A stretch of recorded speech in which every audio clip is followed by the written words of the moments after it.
Alors, l'enseignant bien formé, il peut très bien suivre chaque étape pendant l'enseignement. Il peut très bien suivre ses étudiants, l'intervention de ses étudiants, de ses étudiants sur le forum, par exemple, les devoirs de ses étudiants rendus à temps ou pas, la participation pendant le cours, parce que sur une plateforme, on trouve un espace, par exemple, un espace chat. Alors, le mot chat, c'est le mot de la nouvelle génération. Ils sont tout le temps en train de chatter, si vous voulez, avec les amis. Alors, on a apprivoisé cette technologie, on l'a apprivoisée et on l'a mise au service de l'enseignement. Alors, chat, oui, bon, alors ça c'est le cours. Il y a le professeur qui chatte avec les apprenants. Alors, ce professeur, il peut très bien évaluer la participation de l'apprenant pendant son cours. Il répond aux questions, oui ou non. Il assiste au cours, il est à l'heure, oui ou non. Il a des questions, oui ou non. Et puis, après ça, on peut par exemple évaluer les devoirs. Alors, les devoirs, on les envoie par email. Alors, il y a une date précise pour l'envoi des devoirs. Il y a l'enseignant qui corrige ses devoirs et qui rend un feedback pour chaque apprenant, soit si c'est un devoir collectif, un devoir d'équipe ou un devoir individuel. Et pour les ressources et la documentation? Les ressources en ligne, ça existe même dans les classes classiques. Bon, aujourd'hui, dans une classe classique, à l'université ou à l'école, le professeur peut très bien demander aux étudiants de chercher des ressources en ligne concernant certains sujets et ils les trouvent. Ça existe partout, ça c'est aujourd'hui. Alors, les ressources en ligne, il y a des ressources que le professeur peut les mettre et il dit, bon, alors ce sont des ressources nécessaires, principales, que vous devez consulter. Et il y a des ressources secondaires pour ceux qui veulent ajouter à leurs connaissances. Là, c'est abordable.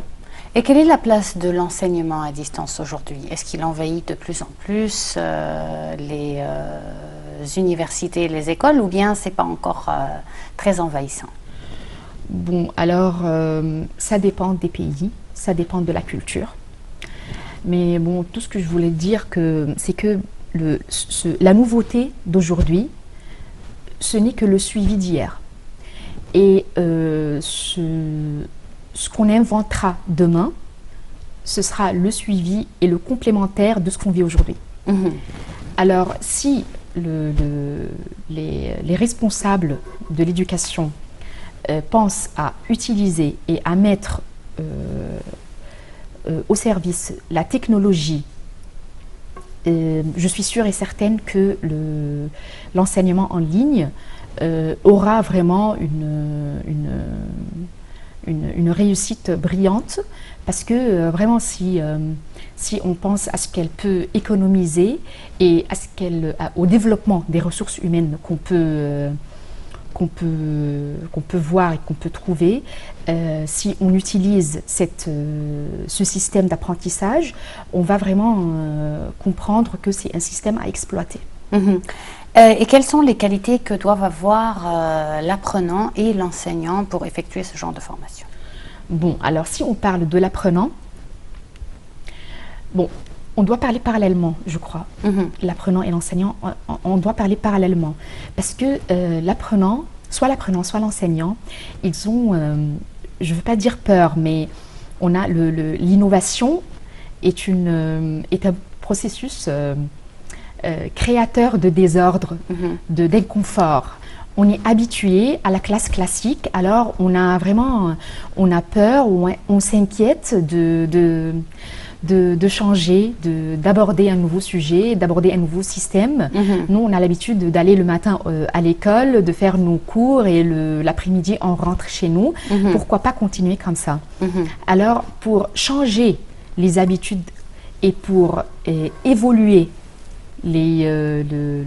ou susciter l'esprit de l'innovation, il faut évoluer les objectifs des apprenants. et des enseignants en même temps. Pour les apprenants, si on parle des avantages de ce système, on le montre bien et non pas seulement des avantages. Il faut aussi aborder les inconvénients parce qu'il faut être réaliste, il faut être logique. Il faut savoir qu'il n'y a rien d'idéal. Bien sûr, l'enseignement classique ou l'enseignement de face à face, c'est des avantages qu'on ne peut pas nier du tout. Et l'absence de cette relation humaine entre l'enseignant et l'apprenant peut jouer un mauvais tour dans l'enseignement. Alors, il faut, quand par exemple, on prépare un exposé ou une formation pour parler aux gens de l'enseignement à distance, il faut souligner que, alors on va affronter des problèmes. Bien sûr, il y a des avantages qu'on va perdre dans ce système. Il faut être réaliste parce que si on leur dit alors tout va être super si vous faites un master et alors vous n'avez trouvé aucune différence entre l'enseignement à distance et l'enseignement classique. Alors ils auront beaucoup de questions et nous n'aurons pas des réponses.